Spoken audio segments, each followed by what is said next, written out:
ঝিলমিল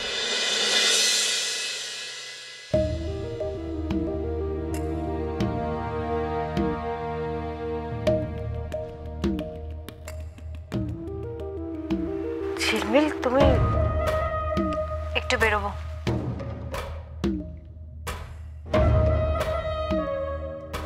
এখন এই সময়? কেন, এই সময় বাড়ি থেকে কেউ বেরোয় না বুঝি? তুমি এভাবে কথা বলছো কেন ঝিলমিল? বাচ্চা দুটো রয়েছে আর ওদেরকে ছেড়ে, তাছাড়া তুমি তো আগেও কিছু বলোনি। একটু আগেই ঠিক করেছি আমি। কোথায় যাচ্ছ তুমি? কোনো দরকারে? এত প্রশ্ন তো আপনি আপনার ছেলেকেও করেননি, তাই আমি কোথায় যাচ্ছি সেটা আপনার না জানলেও চলবে। জানতে হবে এই কারণে যে এই দুটো বাচ্চাকে ফেলে তুমি মা হয়ে এভাবে যেতে পারো না। মেয়েদের দায়িত্ব আমার একার নয় মা, মেয়েগুলো আপনার ছেলেরও। তাই নিয়ে আসুন আপনার ছেলেকে ওদেরকে সামলানোর জন্য, অথবা পাঠিয়ে দিন ওদের ওদের বাবার কাছে। তুমি কিভাবে কথা বলছো ঝিলমিল? বাবা হিসেবে তো ওর একটা দায়িত্ব আছে, সেটা তো নিশ্চয়ই আপনি মানেন। কিন্তু মা হয়ে তুমি কি করে এভাবে? আমি ওদেরকে যখন নিয়ে যেতে চেয়েছিলাম মা, তখন আমাকে নিয়ে যেতে দেওয়া হয়নি। আমাকে আটকানো হয়েছিল, বলা হয়েছিল আমি আমার মেয়েদেরকে নিয়ে যেতে পারবো না। অথচ আপনি দেখুন, আপনার ছেলে এখন বাড়ির বাইরে গায়ে হাওয়া লাগিয়ে ঘুরে বেড়াচ্ছে বিন্দাস। তাই ও যদি ওর মতো করে লাইফ এনজয় করতে পারে, আমিও পারি আমার মতো করে লাইফ এনজয় করতে। আমি অবাক হয়ে যাচ্ছি ঝিলমিল, আমি দুঃস্বপ্নেও ভাবতে পারিনি যে তুমি এভাবে ভাবতে পারো। ও, আর আপনার ছেলে যে বাড়ির বাইরে বেরিয়ে অন্য আরেকজন মেয়ের সঙ্গে থাকতে পারে, সেটা বুঝি আপনি ভাবতে পারেন?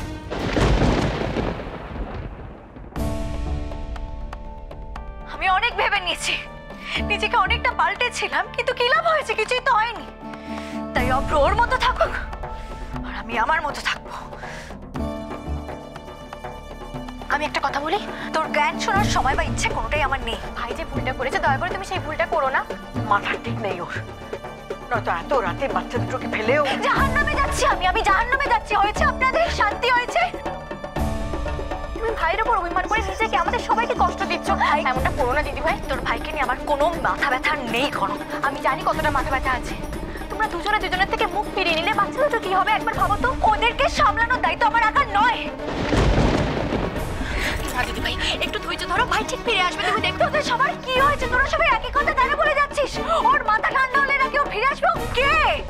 ওর কবে মাথা ঠান্ডা হবে? আমি কেন তার জন্য অপেক্ষা করবো? আমিও সেবা দাসী নাকি? যখন ইচ্ছে হবে আমাকে ছুঁড়ে ফেলে দেবে, আর যখন বাবুর মুড হবে তখন আমাকে কাছে টেনে নেবে। দিদি ভাই এবার শান্ত হয়ে রাখ। তুই চুপ কর, তুই তোর মুখটা বন্ধ রেখে আমার কথাটা ভালো করে শুনে নে করুক। আমি অনেক নাটক করেছি ওর মন পাওয়ার জন্য, আমি আর ড্রামা করতে পারছি না, আর আমার ইচ্ছেও নেই। আমি যেরকম সেভাবে যদি ও আমাকে অ্যাকসেপ্ট করতে পারে তাহলে খুব ভালো, নাহলে চুলোয় যাক এই সম্পর্ক। দিদি ভাই, দিদি ভাই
খেলা শেষ, কত চিঠি লেখা ফিরে এলো না। এই বেশ একই পথ দিয়ে ফেরা হলো না। খেলা শেষ, কত চিঠি লেখা ফিরে এলো না। এই বেশ একই পথ দিয়ে ফেরা হলো না, ঘুম শেষ দূরে ফুটেছিল আলো তুমি ভালোবাসো বলে।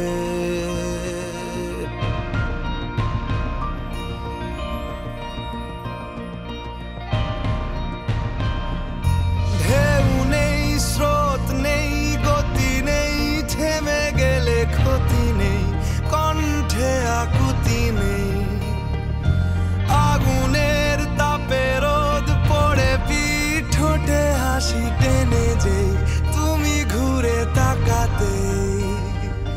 হাতে রাখা আছে পুরনো কবিতা, ছবিটা সরালেই খেলা শেষ, অথবা দুপাশে ঝরে গেছে কত দিন, ছুটি হয়ে গেলে খেলা শেষ, খেলা শেষ।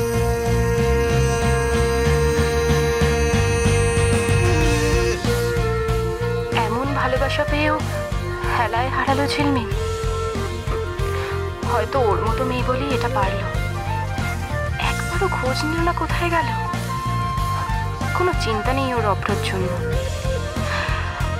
আর এখানেও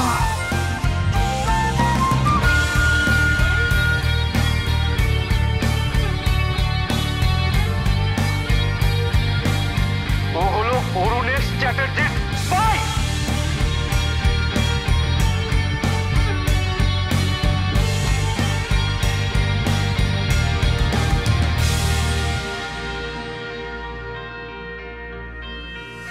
স্বাদ নেই, শুয়ে আছি কতকাল, এ দু চোখে নেশা নেই, রঙে মেলামেশা নেই, গোলাকার পৃথিবীর মাঝখানে জমে আছে অভিমান। কিন্তু আমার ভালোবাসার মানুষকে আমি এভাবে বারবার কষ্ট পেতে দেখতে পারবো না। ওকে ভালো না রাখতে পারি, খারাপ রাখবো না এটুকু আমি জানি।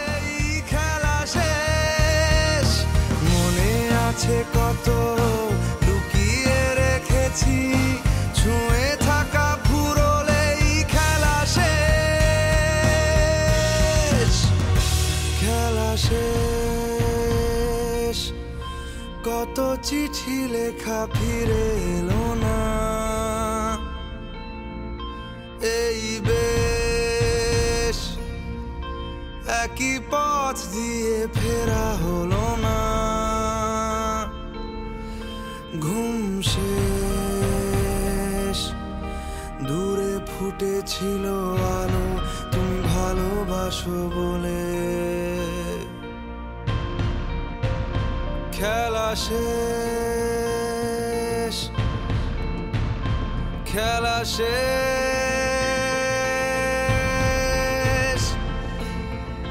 খেলা শেষ।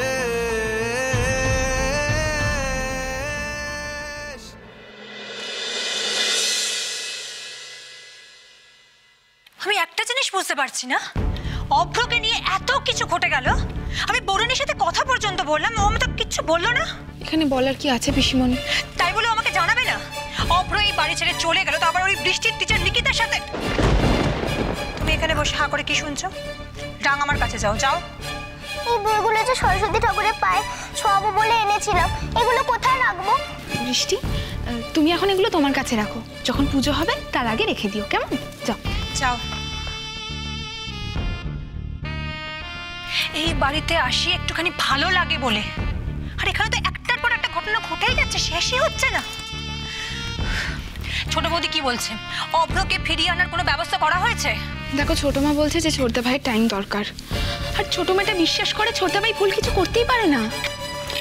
ভুল কিছু করতে পারেনি এটা ছোট বৌদি এখনো বলছে কি করে? অভ্র এই বাড়ি ছেড়ে চলে যাওয়াতে এই বাড়ির প্রেস্টিজ কোথায় গেছে তোরা ভাবতে পারছিস? দেখো পিসিমণি, ছোটদা ভাই যেগুলো বলেছে তার মধ্যে যুক্তি আছে। তাই বলে বাড়ি ছেড়ে চলে যাবে আর সেটা মেনে নেবে? এটা সম্ভব? আমার হয়তো এখানে কিছু বলাটা ঠিক হবে না, কিন্তু ওদের নিজের নিজের ভুলটা বোঝার জন্য সত্যি টাইম নেওয়া দরকার। তাছাড়া এই নিকিতা, এই মেয়েটা এর মধ্যে এলো কোথা থেকে? অভ্র কবে থেকে ওকে এতক্ষণ স্পেস দিচ্ছে? আমরা কেউ জানি না পিসিমণি, আমরা কেউ কিচ্ছু জানি না। যতক্ষণ না ছোটদা ভাই নিচে ফিরে আসছে আমরা সবাই অন্ধকারে। সিরিয়াসলি আমার কপালটাই খারাপ। এই বাড়িতে এলাম একটু মনটা ভালো হবে বলে। আচ্ছা আমাদের পরিবারে কি কোনোদিনও সুখ শান্তি থাকবে না রে? হ্যাঁ,